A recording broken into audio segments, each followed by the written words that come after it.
You know, you little your fella's been married for 31 years, and I'm still in love with the same woman. My wife ever finds out, she'd kill me. Now, you take my wife, please. Some classic humor from the legendary Henny Youngman. Typical of the sort of comedy that used to reign in the New York State vacation spots known as the Borscht Belt. Not everyone remembers that time and place, but Richard Schlesinger of 48 Hours certainly does.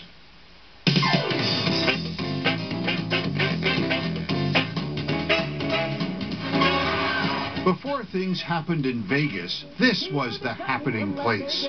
The resorts of the Catskill Mountains.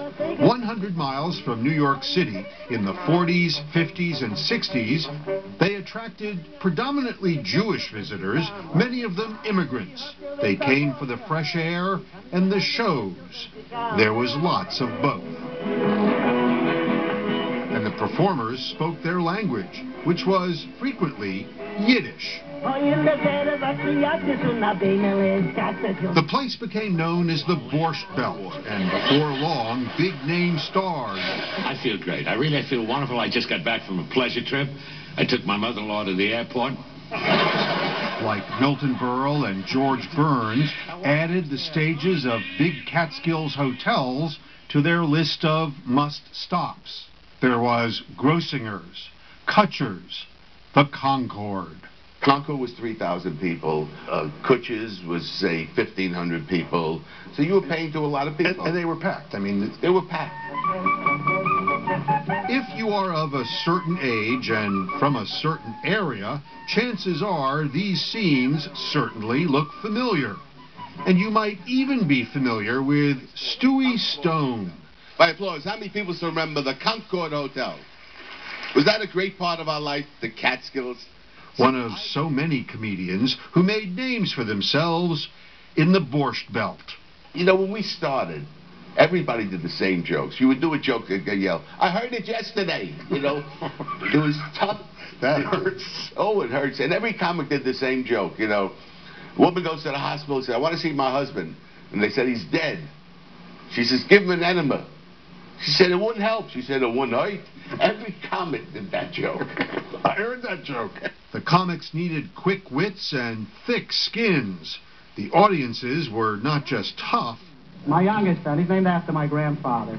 We have a son named Grandpa. They delivered their reviews with their feet. The Concord was famous for having 4 doors in the back.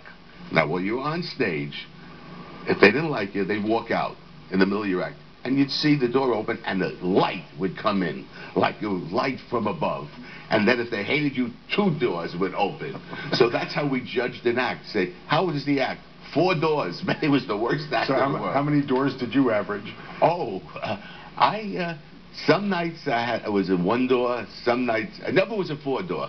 The Borscht Belt style of humor was a kind of self-deprecating celebration of suffering. I mean, the typical joke is a guy is hit by a car and he's laying in the street, and the guy walks over and puts a coat under his head, and he said, "Are you comfortable?" And the man looks up and says, "I make a living." It's almost a cultural feel, a rhythm. The Catskills was a rhythm. A joke was a rhythm. Take my wife, please. I make a living. The food here stinks and the portions are so small. It's a rhythm. Laugh if you want, but jokes like that built a lot of careers until it all changed. This is what much of the Borscht Belt looks like now. This ruin used to be the Concord. You remember, the place where Stewie Stone played before 3,000 people? Look at it now. All it is a memory. Almost all the great hotels are gone.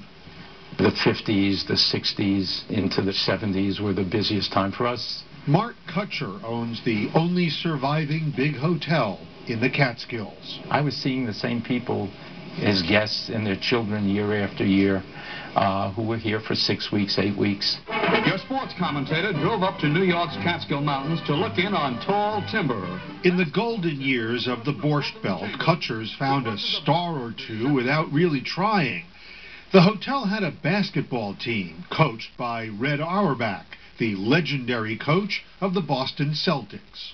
In 1954, a young basketball player out of Philadelphia, still in high school, Wilt Chamberlain, came to work for us as a bellhop. They call him Wilt the Stilt, and playing against top college stars in summer competition, he's been averaging better than 30 points per game. Of course, Red Auerbach made the new bellhop the new star of the Kutchers basketball team. Remember the name, Wilt Chamberlain. They love to talk about history in the Catskills, but when the children and the grandchildren of the Borscht Belt's best customers discovered jet travel in Florida and Europe, the Catskills didn't seem so attractive. People's habits as to how they vacation changed, you know. Forget about the future, be here now. Nowadays, Kutchers survives with the occasional big event like this. It's a weekend-long festival.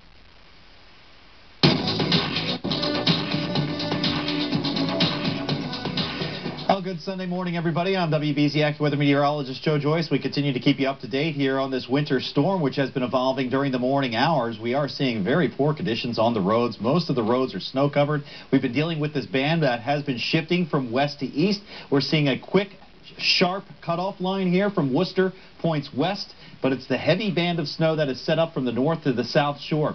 Through Cape Ann, all of Essex County, in the snow, it has been blowing, and we have been seeing reduced visibility down to below a quarter mile. So Ipswich, Newburyport, and also into Gloucester, these areas, it's a very persistent band, and we could be approaching close to a half a foot of snow before this is over with.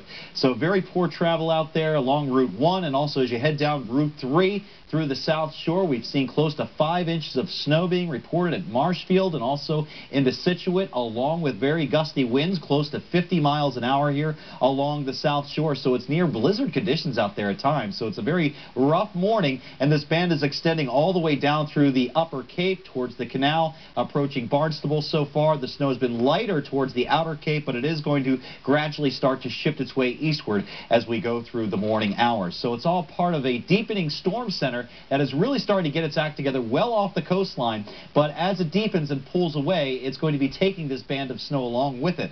Still, we have several hours to go here. I think we're going to be seeing the snow quite persistent along the coastline right through the midday and lingering even towards the Cape and the islands through much of the afternoon hours. In terms of the snowfall, it's generally 2 to 4 inches here, especially outside of 128 through 495 up through Lowell and Lawrence, southern New Hampshire, Worcester County. But from Cape Ann through Boston, through the South Shore, it's a widespread 4 to 6 inches of snow that's starting to pile up towards Millis and also into Attleboro. And then you have to include some areas such as Marshfield, Duxbury to Plymouth, all the way towards Bourne and also Mashpee and Falmouth that could see up to a half a foot or more of snow. So there could be some locally heavy jackpots along with this band of snow that continues to be quite persistent through the morning hours. Another problem here, the temperatures are mostly in the teens to near 20 degrees. Very cold at the ground. That's allowing for that snow to quickly start to accumulate on the roads, making it very slippery. If you can avoid travel, by all means do so through the morning hours. Should get a little bit better by the afternoon. The winds have been howling out of the northwest,